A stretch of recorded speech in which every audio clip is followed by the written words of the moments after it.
The siren song of spooky woods, an introduction to nature's gossip column. Mysterious forests, they beckon, they lure. Why? Is it the unknown, the primal fear, or just a distinct lack of Wi-Fi? We may never know, but we go anyway. We are drawn to them, like moths to a flickering, slightly ominous flame, or a really good sale on camping gear. It's probably the gear. Think about it. Deep, dark woods. What secrets do they hold? Ancient spirits, hidden treasures, or just a lot of squirrels?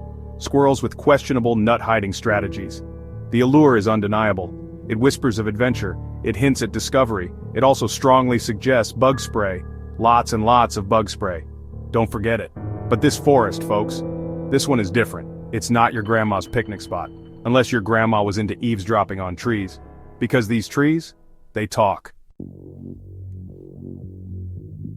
So you've arrived. Welcome to the one, the only Whispering Woods. Take a deep breath. Smell that pine needles, damp earth, and a faint, undeniable murmur. It's not the wind, oh no, it's the welcoming committee, and they have opinions, lots of them, about your hiking shoes. They find them questionable. Look around you, majestic trees, right? Towering oaks, elegant maples, all very vocal. They don't shout, of course, that would be unseemly, untree-like.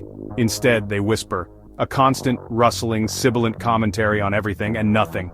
Mostly everything. Especially you. Yes, you with the camera. They see you. They're talking about you. Imagine a library. A very, very old library. Staffed entirely by ancient beings. Beings who have seen it all. And can't wait to tell their nearest leafy neighbor about it, in hushed tones naturally. That's the vibe here. Let's delve deeper. Into the heart of the chatter, the flora, the main culprits, the noisy neighbors. These aren't just any trees, folks, these are performers. Divas, some might say. Each with a distinct vocal style. And a lot to get off its woody chest. They've been standing here for centuries, they've seen things. And they're not shy about sharing. You've got your muttering maples. Their leaves rustle with a tone of perpetual complaint. Oh, another squirrel, they'll sigh audibly. Then there are the babbling birches, lighter, faster, more prone to gossip. Did you see the bark on that oak? They'll titter. It's a whole ecosystem of leafy conversation, a real soap opera unfolding in real time. And don't forget the sighing spruces. Deep, melancholic whispers, full of existential dread, or maybe they're just cold, it's hard to tell. The ponderous pines, on the other hand, offer advice. Unsolicited philosophical advice, usually quite bleak. Now you might be wondering, what about the animals? Surely they add to this rich tapestry of sound. Well, yes and no, mostly no. The fauna in the Whispering Woods have adapted in fascinating, slightly pathetic ways. They've learned that competing with the trees is a losing game. A very loud losing game. For them. The trees always win the volume war. The squirrels, for instance, they've become masters. Masters of silent comedy, elaborate charades, to communicate nut locations, or warnings. Warnings about particularly judgmental maples. It's quite a performance if you can spot it. Amidst the leafy din, they deserve an award, a tiny silent award, for their valiant efforts. Truly they are the mimes of the forest. Birds, they've mostly given up on song. What's the point?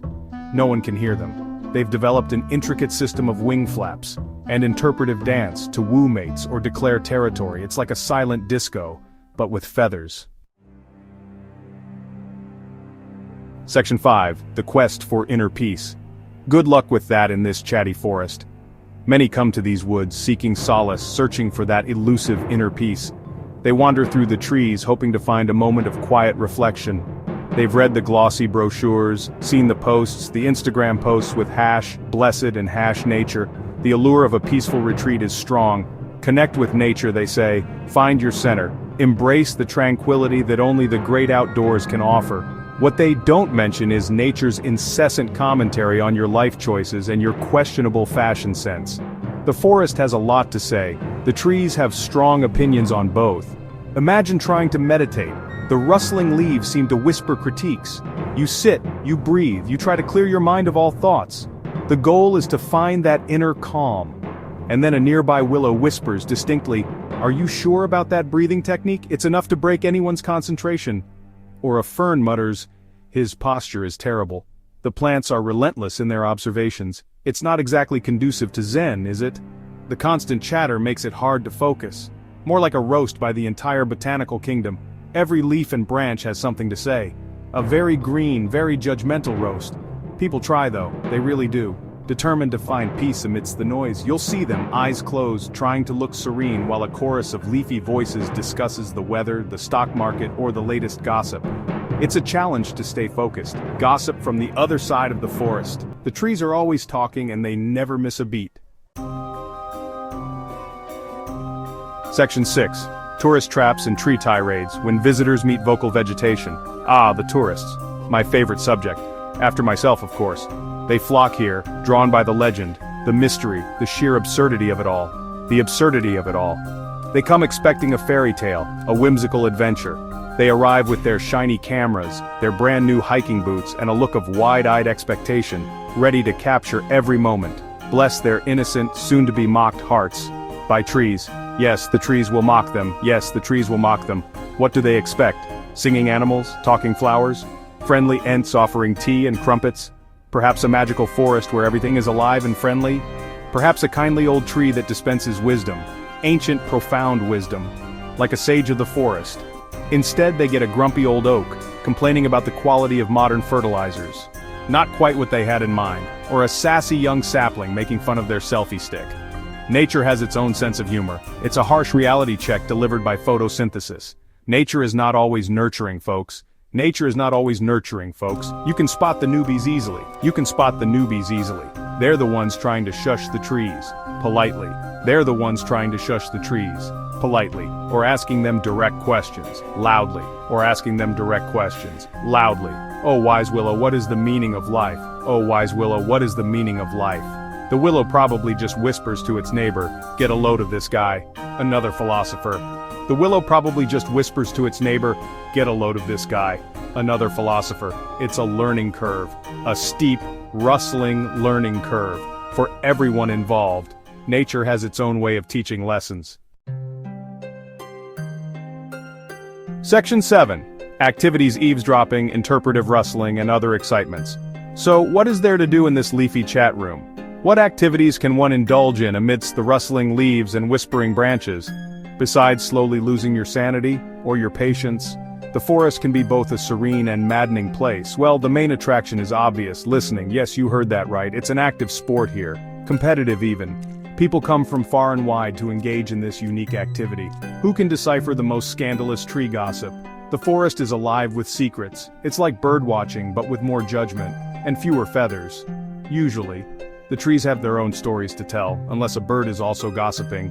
Birds can be quite the chatterboxes, which frankly, wouldn't surprise me here. The forest is full of surprises. Official guided eavesdropping tours are a must. For a small fee, these tours are quite popular. A very small fee, they claim. It's a bargain for the experience. A trained arboreal audiologist will lead you to the juiciest conversational hotspots in the forest. These experts know their stuff. They'll point out the dominant whisperers, the subtle sighers, the passive-aggressive pines. Each tree has its own personality. You might even get a transcript if you tip well. A little extra goes a long way, or if the trees are feeling particularly verbose. Then there's interpretive rustling, a whole different level of engagement, an advanced class for the truly dedicated or the truly bored. Learn the nuances, it's an art form. Is that a sigh of contentment, or a subtle message, or a passive-aggressive comment about your backpack? The forest has its own way of communicating. It takes years to master. Patience and dedication are key, or a very active imagination. Let your mind wander, which most tourists here seem to possess. In spades. The excitement is palpable, along with questionable rain gear. Fashion takes a back seat here. It's a skill, they say, one that takes time to develop. No trip is complete without a visit to the gift shop, of course. The Whispering Woods is no exception, because capitalism. It even infects magical, chatty forests, apparently. Here you can buy mementos of your time spent being judged by inanimate yet opinionated plant life. It's a booming business, or so the birch trees whisper. They seem to know all the financial details. What treasures await? Pre-whispered bark, perhaps? Guaranteed to contain at least 3 juicy secrets, or your money back. Spoiler, no money back ever. How about silent saplings, for those who crave a break, a moment of peace? Though I suspect they're just regular saplings with a clever marketing team, and a temporary gag order. The silence is probably extra, and not guaranteed. Read the fine print, always read the fine print. T-shirts are popular, Of course, they always are. I survived the whispering woods and all I got was this persistent ringing in my ears. So after all this, the noise, the judgment, the sheer, unadulterated weirdness of it all, is a trip to the Whispering Woods actually worth it? That depends entirely on your tolerance for sarcasm, from things that photosynthesize, and your definition of vacation. It's certainly unique, I'll give it that. A one-of-a-kind destination, for better or worse, mostly worse if you value your sanity, if you crave genuine peace and quiet. Run far away, and don't look back. This is not your sanctuary. This is not your Zen garden. But if you enjoy a healthy dose of absurdity, if you like your nature with a side of snark, then step right up. The trees are waiting, and they've probably already formed an opinion about your shoes. Again, they really fixate on shoes. There's a strange charm to it all, isn't there? The idea that the world around us is not silent, is not indifferent, but is, in fact, constantly gossiping about us.